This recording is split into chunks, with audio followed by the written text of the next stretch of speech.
સુરતમાં ઓવર સ્પીડમાં દોડતી કારે પરિવારને કચડી નાખતા 3 જેટલા લોકોના મોત થયા હતા। આ અકસ્માતમાં સગર્ભા સહિત 4ને ગંભીર ઈજા થતા સારવાર માટે હોસ્પિટલ ખસેડવામાં આવ્યા હતા।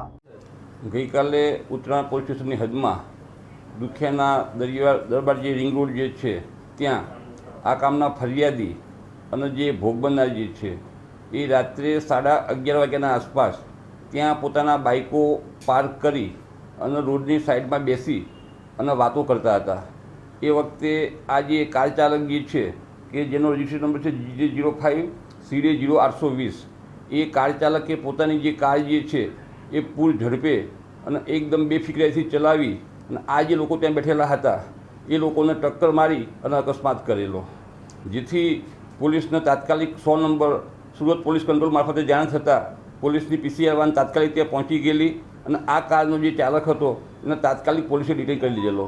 એને ડિટેન કરી તરત જ પોલીસે પહેલું કામ એને ત્યાં એનું મેડિકલ માટે મોકલી આપેલો, એનું બ્લડ સેમ્પલ લેવા માટે કે એ આલ્કોહોલ લીધેલું છે કે કેમ। અને આ કામે જે ઈજા પામનાર જે હતા એ લોકોને પીપી માણિયા હોસ્પિટલમાં લઈ જવામાં આવેલા અને ત્યાં સારવાર દરમિયાન એ પૈકી 3 ઈસમોનું મરણ ગયેલ છે। સર, કેટલી ગંભીર ઘટના કહી શકાય છે અને આલ્કોહોલનું કંઈ પ્રમાણ આવ્યું છે? આ ખૂબ જ ગંભીર ઘટના છે ખરેખર એમ। અને અત્યારમાં જે પ્રાથમિક પૂછપરછ જે આરોપીની કરી છે એમાં અત્યારે એનું કહેવું એવું છે કે એ ગઈકાલે સવારે લગભગ 3 વાગે એના કોઈ સંબંધી જે છે એમનો કેન્સર થયેલું હોય અમદાવાદ મૂકવા માટે ગયેલો હતો અને પરત આવતા વખતે ગાડીમાં એકલો હતો અને એ વખતે ત્યાં આ જે બનાવ જે છે બનેલો છે।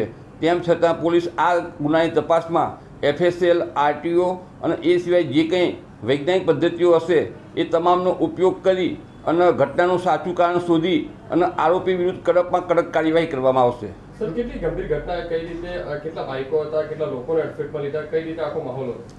આમાં કુલ 7 માણસોને અડફેટમાં લીધા છે।